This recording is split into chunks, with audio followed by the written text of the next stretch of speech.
Anyway, we're gonna move on to the NBA. And speaking of winning, I am very proud to be on this mic right now to talk about my winning Knicks. Okay, we are doing our thing out here. And the question that we have is, can the Knicks be this year's Miami Heat team? And do they need to make a trade at the deadline to increase the likelihood of that? And I would love to do the honors and kick us off here, Zach, because I do, to answer the question, think that we have the best chance out of any team in the East to duplicate what Miami did last year. Now, I'm not saying we're going to make the finals, right? I'm not going that far.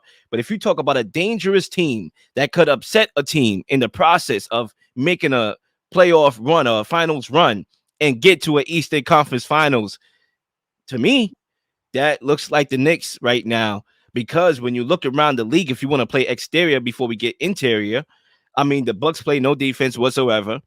They seem like they gotten, I won't say they gotten worse with Doc Rivers. It just hasn't shown up in the W column yet, but they're struggling to gel and get things together with Giannis and Dame, right? You got Embiid's injury because he's one of the best players, if not the best player in the Eastern Conference, and he's going to be out for the next couple weeks, arguably a month and a half, maybe. Who knows how that timeline is looking? Who knows where the 76ers are going to be in the standings by the time he comes back to play, other than the Celtics, who is a little bit iffy. They're very mentally fragile of a basketball team. Other than that, I don't really think there's nobody in this Eastern Conference that really puts fear in my heart.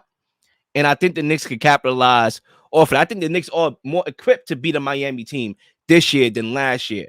Now, as far as the Knicks is concerned, and speaking about them, I think for me, when you start off with Jalen Brunson, who clearly has been balling out of his mind, became an all-star this year, got a little bit disrespected. I thought he should have been a starter. His game. He's very crafty. He seeks contact, able to finish at the cup. Clearly the ball runs through him. The offense runs through him. But I do think in the process of acknowledging him, we need to acknowledge Julius Randle, his co-star, and give him some respect. Because I think when you talk to Knicks fans, right, Jalen Brunson is the king of New York to us, if you ask us. But you go around asking Knicks fans about Julius Randle, what do you think about him? You get a lot of different thoughts. Chuck, he's not a playoff performer. Oh, yeah, he's good. It varies depending on the Knicks fan you ask. But when you look at this stretch of the Knicks playing, I believe it's 4 games since Randle went down to the dislocation, of his shoulder, numbers have been dropping. And it hasn't been indicative of wins and losses because we only lost 1 game in that stretch. But when you think about it, like, our shooting has been worse. I believe we have shot 44.6% from the field, which is the 5th worst in the NBA in that 4-game span, and 29.9% from deep, 3rd worst in that span. And even Randall's absence affected Jalen Brunson. This guy has took another leap as far as his 3-point shooting, and it has went down. He was shooting 42% from the field, from the 3-point line, and now that has went down to 6 for 25%, from deep since the Randle injury.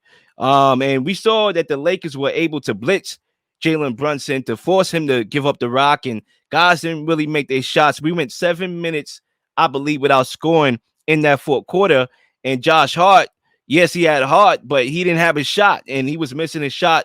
And I think that's where the next move we have to make at the deadline comes in. When you talk about getting a shot creator, with that second unit, a guy that could fulfill that Emmanuel Quickly role that was left behind with that trade to Toronto, that's when we can make another deal to really give us another score off that bench to ease the load off of Randle and Jalen Brunson. But I tell you one thing, man, the Randle disrespect got to stop. Now, can he do it in the playoffs? I'm not sure. However, we can't sit and allow guys like Charles Barkley, and I like Charles Barkley. It's one of my guys that I watch coming up in this game. But to literally say that Jalen Brunson made us relevant since the Carmelo days by passing everything Randle did, okay, by getting us to the playoffs, to getting us to relevancy for the first time. We didn't make the playoffs in a couple years. He got us there, being an all-NBA player, okay, just to skip over that, really? You know, when everybody was laughing at us for not bringing home Kevin Durant and Kyrie Irving, they went down the block to Brooklyn to overskip that and not give Randall credit. I think we need to stop that and give this man credit. Clearly, okay, this is a two-man show. It's 1A and 1B. Jalen Brunson and Julius Randle. And guys like OG Anunoby clearly is missed. Once we get him back, obviously our team will be better. He's going to be our most important player come these playoffs because of his ability to defend, 1 through 4 and the best players on the opposing roster. So I think for me, it comes down to health. It comes down to making that trade deadline move, that one more move, whether it be small, whether it be big, to really show up our bench and our second unit to make sure that we're going to run similar to that of Miami of last year. Yeah, so I'll say right off the bat, I don't love the Heat comparison just because I think the Knicks are a better regular season team. Like the thing that made Miami such an outlier last year is that they struggled throughout the regular season. They lost their first play-in game. They were losing on the brink of elimination against the Bulls in their second play-in game. They found a way to win, and we know the rest. And when you look at this Knicks team, for the second year in a row, they're proving, and it's even gone to a bigger point this year, that they're a really good regular season team. They're sitting at 4th in the Eastern Conference right now at 32-18. You feel very comfortable that they're going to be in the playoffs. They're not going to be in the play-in, and they deserve a lot of credit for that. And they've been really a different team since the OG Anunoby trade, and they've played well, to your point, really since Randall went down, and everyone involved deserves a lot of credit for that. And I also agree with your points about the Eastern Conference. Like when I look at this conference as a whole right now, Boston, they're the clear-cut best team. They deserve to be labeled the favorite, but until I actually see them get the job done in the playoffs, I'm definitely going to have my fair share of concerns about them. Milwaukee, I agree.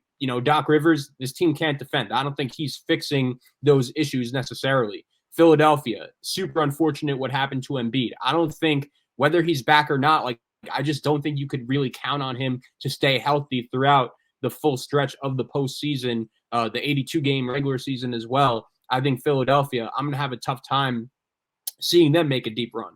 The other wild card would be Cleveland, but as the Knicks, you got to feel pretty good about that considering what happened against them in the first round last year. So I think the Knicks going into these playoffs are in a very good spot, and they deserve a lot of credit for their start to the regular season as we get closer and closer to the All-Star break. But, Will, I got to tell you, watching that game against the Lakers the other night, and the Knicks, unfortunately, they lost, and that was their first loss in a while, and they were playing great basketball leading into that point. There's no reason to panic. But that was really the first time I watched the Knicks, especially since Randall went down. And it's important to remember OG Anunoby didn't play in that game. Quentin Grimes didn't play in that game. And also, the Knicks have been missing Mitchell Robinson for a while. And I think whether as good as Precious Achiuwa has been, I think if this Knicks team does want to make a deep playoff run, they're going to need Mitchell Robinson healthy in the middle of the paint, making plays, making an impact. So I do think the Knicks, they're going to need to make a move or two at the deadline. And the thing I'm so intrigued by is when you look at this NBA trade deadline, I don't think there are going to be a lot of big names move necessarily. Unfortunately, Zac Leel went down for the Chicago Bulls. He's not going to be traded, obviously. So aside from DeJounte Murray, and I don't really know how big of a needle mover he really is, I don't really think we're going to see a repeat of last year's trade deadline when you had guys like Kevin Durant and Kyrie Irving getting traded. I don't think we're going to see anything close to big names like that. So my question with the Knicks is, I think they need an instant offense bucket getter off the bench. And when you look at this team's offense right now, especially without Randall, they need a little bit of a punch. But, excuse me, I think the thing that has made this Knicks team so fun to watch is that unlike a lot of NBA teams, they actually take the regular season seriously and they prioritize it and they play hard. It's clear when you watch this group, they love playing basketball together. They look like they're having fun. That's not something you could say about a lot of these NBA teams. And I think a big reason for that is that Villanova, Tibbs connection of, showing up every night, playing hard, playing defense. And we saw with a guy like Cam Reddish, there's a reason why he didn't last in New York that long.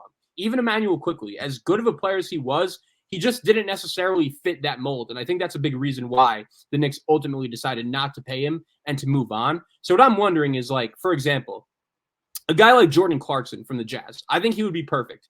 Instant bucket getter off the bench, very good 3-point shooter. He's had his moments in the playoffs too. I think he would be a perfect fit for a need. But like, it's always the question with these Tom Thibodeau coach teams. Like, does he fit that mold?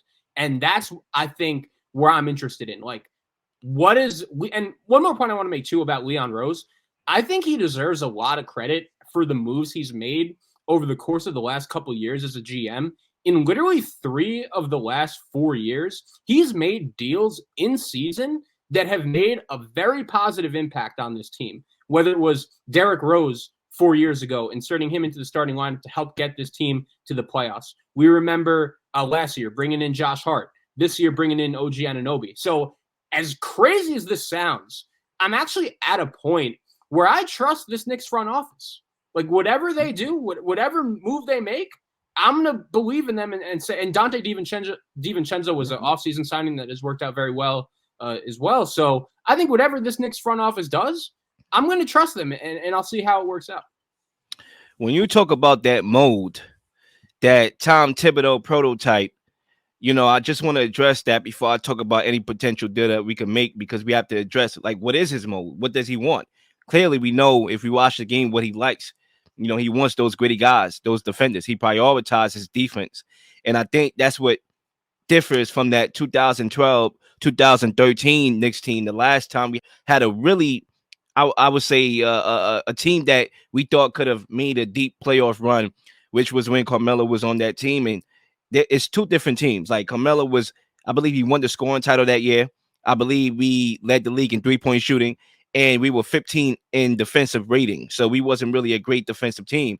But I think when you look at this team, it differs from that team. We're not going to shoot the lights out of the gym from 3, but we are going to defend. We are going to be gritty. We're going to be all up in your grill. We're going to play hard, and that's how we do it. And we got guys that can shoot when need be, and we got guys that can score the basketball, more importantly. So I think this team, this Knicks version, compared to that Knicks version, is very different. But I do think this Knicks version has the upside that I'm looking for when you talk about, okay, can we get over that hump and potentially make, at least, at the very least, Eastern Conference Finals? Because that will be us taking a step forward, not taking a step back, because we made the second round already. So what we should be looking for is improvement, even if it's by a round. Okay, we want to improve, not take a step back. And I think this team has the capabilities of taking that step forward. Now, as far as that deal that we could potentially have in the next 2 days before the deadline comes, a lot of people are going to throw out the obvious deals that could be made, the more realistic deals, the Jordan Clarkson. And by the way, I believe he's struggling a little bit with his shot. I believe the last, couple games he's been 4 for 32. But I think that's, the usual, yeah, I'm about to be up out of here anyway. We saw it with a lot of these veterans that, when they're about to get traded, their stats fall off. So I'm not going to read too much into that. Bruce Brown was a part of that Denver championship team. We all know that his game is not pretty, but in a good way, because he could do a lot of, intangible things. He could, facilitate. He can defend. He can shoot a little bit, but he still needs to work on his 3-point shooting a little bit more to really help us coming off that bench. And I'm not sure if that would be the guy I'm looking for, because I need a consistent scorer. Yes, he will do the little things and add and fit that Tom Thibodeau mold in a sense, but we do need a primary scorer that we can go to off the bench to be that IQ. I'm not sure he fits that mold from that perspective. Defensively, sure. Offensively, I'm on the fence about that. When you talk about what's another Brogdon I heard about, that's a guy who I think could fit well on our roster, coming from Portland. But I want to have fun here. That's not fun. Yeah, that's something that could get us closer. And I think that's the more realistic thing that could happen. But I want to play a fun game real quickly here. I want to play a hypothetical that's probably not going to happen, because there's a lot of talk right now with LeBron James, and his unhappiness with the Lakers right now. And I do realize that you can never count out LeBron James and what he's going to do next. I think we should know that by now, following his career. We just never trust that man. That man could end up in Cleveland again tomorrow, or he could end up in New York. Who knows? We don't trust that guy. That guy is loyal to himself. And I think the Lakers should have a honest conversation about where they are in the pecking order of the Western Conference. Because when you look at them right now, they're at the bottom. I believe they're ninth right now. So at the bottom, fringe playing team. But realistically, they won a championship in 2020. Are they going to be able to do that again? How many more championships are they going to win, if any, with Anthony Davis and LeBron James? You know what I'm saying? When you look at their counterparts in opposition in that conference, right now the best team to me is the Clippers. Okay, you still got Jokic and that Denver team who's going to be right there, a player. Okay, you got the Suns who's getting their big three together and starting to figure some stuff out as far as chemistry is concerned, right? You got the young and hungry and dangerous OKC team out there in the Western Conference. Where are you going to go? Like, what is your ceiling? Do you think you can win another championship with LeBron? LeBron has made it clear that he wants to play with his son. LeBron has made it clear that he's not loyal to any particular team if you're not loyal to him by putting together a championship level roster and making a move. So when you look at his contract, he could opt out in the summertime. If you're the Lakers, I'm not saying you need to do this. I'm just saying have an honest conversation. Do you even think about trading a guy like LeBron James, to not lose him for anything? And if you're the Knicks, would you want to pounce on a guy like LeBron James who bypassed us a couple years ago, had the golden opportunity to come here? Look, he want to be the GOAT, right? You're not the GOAT, LeBron James. I'm sorry to break it to you and your fans. It's Michael Jordan. He's the GOAT. However, if you want to be the GOAT overnight, come to New York and get us to a championship and win us a championship. You will be the GOAT, my brother. So, yeah, I'll leave it at that. So here's my thing with LeBron, right? I think if you put him on the Knicks right now, they would be considered the favorite in the Eastern Conference. And if you're the Knicks, sure, of course you're going to entertain that. But I don't think the Lakers are going to do it. And the one thing about LeBron is I feel like he should, because we know his priority is championship or bust at this point. Like, he just wants to rack up as many rings as possible. But I think he takes a lot of pride in fulfilling every contract he's ever signed. And a lot of superstars can't really say that. And also, we know why he came to LA in the first place. It had nothing really to do with the Lakers franchise. It was just the business opportunities in that city. And his son goes to school at USC.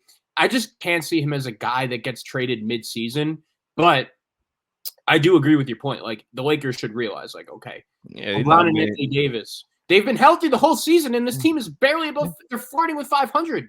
How is that possible? It's like Cleveland. LeBron went to Cleveland, back to Cleveland. I'm talking about the second time, delivered them a championship, and they went apart. And guess what? Cleveland is good. They're right back into the thick of things with Donovan Mitchell. So if you're the Lakers, yeah, you won that championship in that bubble. You got something out of that Anthony Davis, LeBron James experiment. So you can't call it a failure because you won something. I think you can move on. Because, when I'm looking at this Knicks and a potential realistic deal that we can go for, that we talked about, the Clarkson, the Malcolm Brogdon, we have to look at it from this perspective. We also have to be careful here because we're not going to do a deal. For example, a guy like Grimes, we're not going to do a deal where we are going to trade away our most, lucrative assets to pull in a big trade. We're not going to do it for something that's not going to move the needle much. So I think the Knicks are in a little bit of a dilemma here because it's all right, yeah, clearly we are a contender. Clearly we should go for this thing this year. But, clearly we should get better to give us another step to get there and focus on this year and prioritize this season since we are in this season. But also, clearly, we don't want to give up any assets like Evan Fournier's contract, which is really an asset to make the deal work for a superstar, and Quentin Grimes' asset to make it work for a superstar when, by going all in for this year. So I think we have to balance. What do we want to do? Do we really want to go all in now? Do we want to get a step closer to competing this year? Or do we want to wait for that home run deal and not lose those assets that's going to get us that deal? I'm curious, what the cost would be for a guy like Clarkson, a guy like Brown, a guy like Brogdon. But I think, again, the Eastern Conference, when you look at it, part of me wants to say the Knicks should go all in because none of these teams really scare me, and that includes Boston. I don't really look at a lot of these other teams the Knicks are going to be competing with and say they can't beat them, especially with one more move. So I'm very intrigued by not only what the Knicks do, but what a lot of these other teams do. And the NBA trade deadline, it's going to be pretty fascinating because, again, I think the Eastern Conference is wide open. how many guys are available that are really going to move the needle? Like that's the issue. And that's why we do have to do our due diligence and but I don't think we should I think we should do our due diligence and see who's around. Maybe we can still, in a perfect world, it's probably not going to happen because clearly they are valuing this guy as like a prime Michael Jordan in Brooklyn, Mikal Bridges. But that would be my perfect deal right there. Get a guy like Mikal Bridges, have him on the wing alongside OG Anunoby. Oh my God, like just thinking about that in the makeup and the mold of Tom Thibodeau, that would be a great look. But obviously, they have a history of getting fleeced, and I brought that up outside the chat, that in the chat that we was talking about. They got a history of letting guys go at a price where you could have got more. You could have got more for KD, right? You could have got Jaylen Brown, Marcus Smart, and some picks to go alongside those guys for Kevin Durant, and you settle for less. So at the end of the day, OG Anunoby, we thought he was going for 4. I believe the Grizzlies offered 4 first rounders for OG, and they turned that down, and we didn't even have to give up a first rounder for OG. So we don't know if these deals come down, if the price tag comes down, if it goes up. We don't know. But I do think the Knicks need to make a move. I think the right thing is to make a move. In a perfect world, we make a small move, add to our roster, get a Clarkson, get a Brogdon, and really try to go all in for this year. And then after this year, barring the circumstances and where we end and where our seasons end, we go for that home run type of deal. We don't lose any intangible assets that will get us that number 1 deal that will bring us a star that's going to take us to the promised land. So that would be how I would operate, if I'm Leon Rose. Yeah, and I'll reharp this point again before we move on, is like I trust this Knicks front office. I can't believe I'm saying it, but they've proven over the course of the last couple of years, like they've made enough good moves like a Anunoby, like a Josh Hart, like a DiVincenzo to believe that they know what they're doing. So even though Leon Rose, it bothers me a little bit that this dude is just silent, like he never talks to the media, which is not really normal for an NBA GM. I do believe in what he's building, and again, it's a great time to be a Knicks fan, no doubt. Subscribe for all the up-to-date content. You've been slinging shows left and right, slinging content left and right. Please don't miss anything. If you do, like, subscribe, leave a comment, leave a question, something you may want to answer, something you may have. All ideas are great ideas. Nothing's a dumb question.